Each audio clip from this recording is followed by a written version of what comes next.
Hello again, YouTube. This is DJ Vendetta. At the request of one of Into the Mystery 13 subscribers, I'm going to go ahead and make this next episode of So You Want to Be a Van Dweller, revolving around living in a big city, working full-time, and van dwelling. Pros and cons.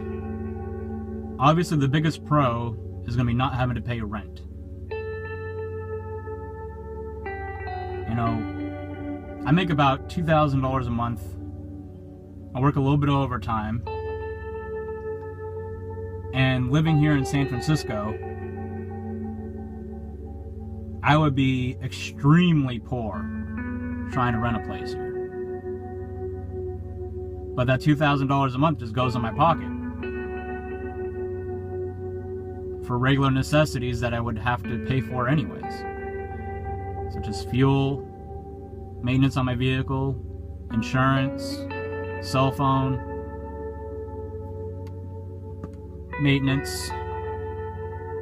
I mean, most of my money right now is going into the bill of the van, or the ambulance, and, you know, doing other mechanical fixes and whatnot.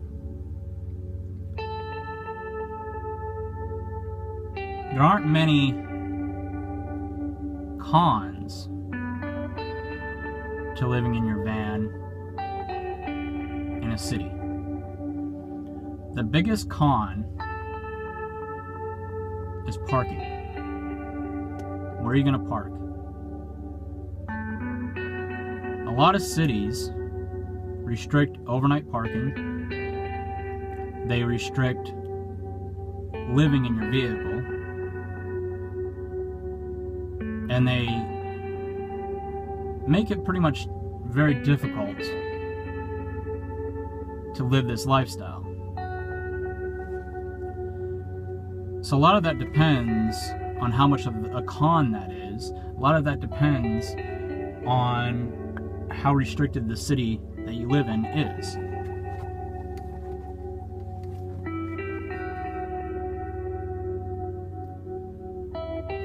You know, down in Houston, I parked at work.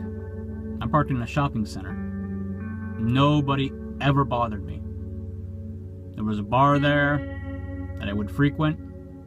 There was a restaurant there that I would frequent. Most people thought I was cool. Hey man, you save a lot of money, don't you? Yeah, I do. But here in San Francisco,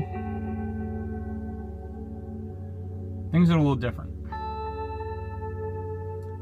I don't work in a shopping center, so I can't just park there. And there's a lot of parking restrictions here. You know, I've been bothered by the cops a couple of times. Once I was moving, they just wanted to know what the heck was up with my ambulance. And the other time was when I was parked along a cliff where there's a beach. And I guess I wasn't supposed to be there, even though there was no signs, prohibiting me being there. I think they were just trying to push me out of the area because they consider me as homeless or something, now that I've thought about it more.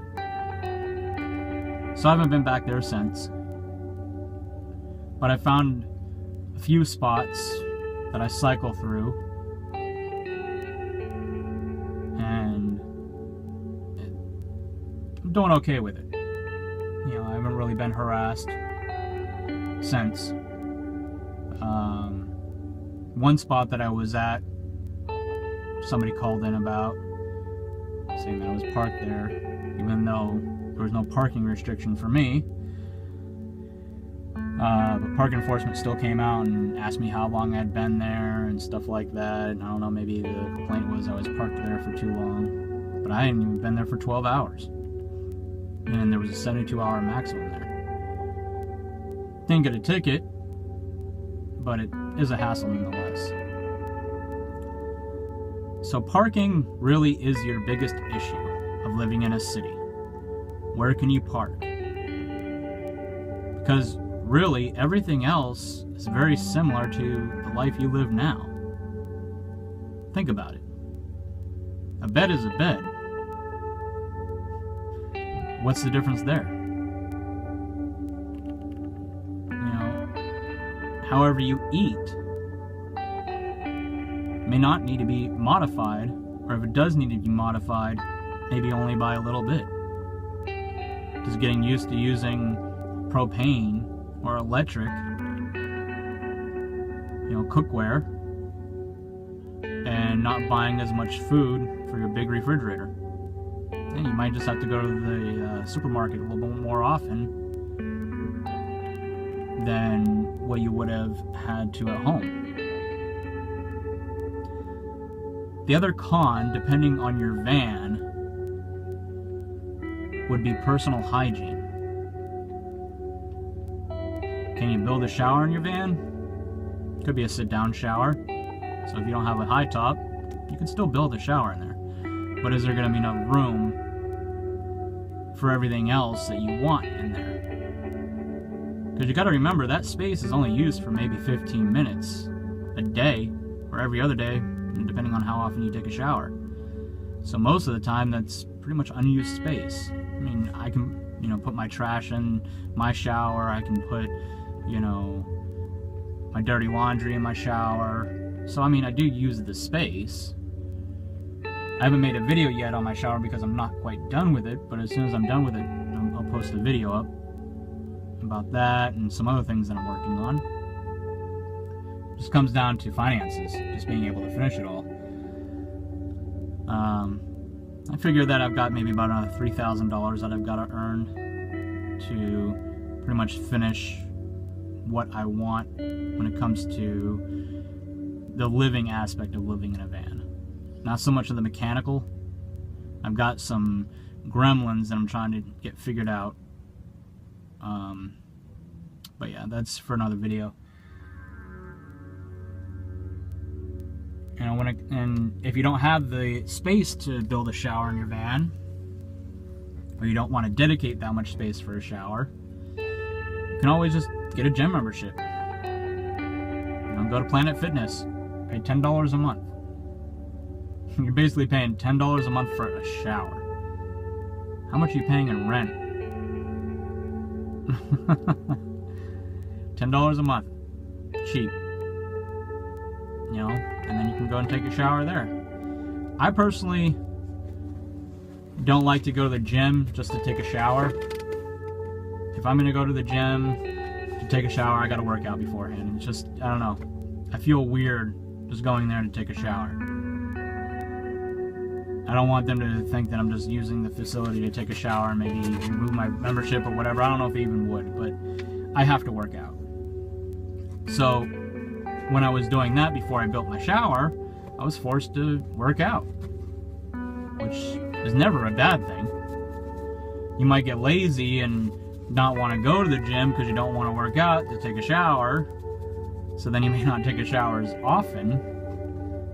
But as long as you can motivate yourself to go to the gym, you can take a shower that way and be healthier because you're working out.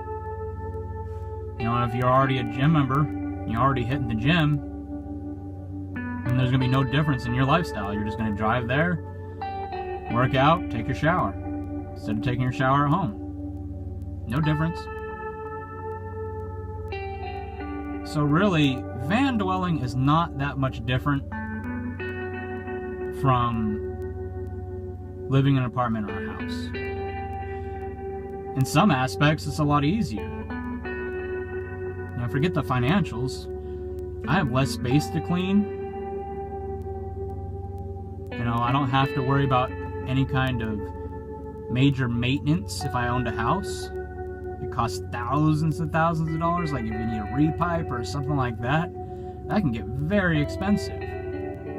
You know, and the cost of, you know, the heating and stuff like that, and the air conditioning, all that. You know, I don't have to worry about any of that. Like I said, forget the financials, but hey, it all comes down to financials, right? But in closing in this video, I hope this answered some of your questions. I wish I remembered your name.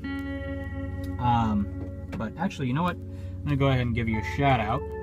Just pull it up on my other phone here. Let's see here.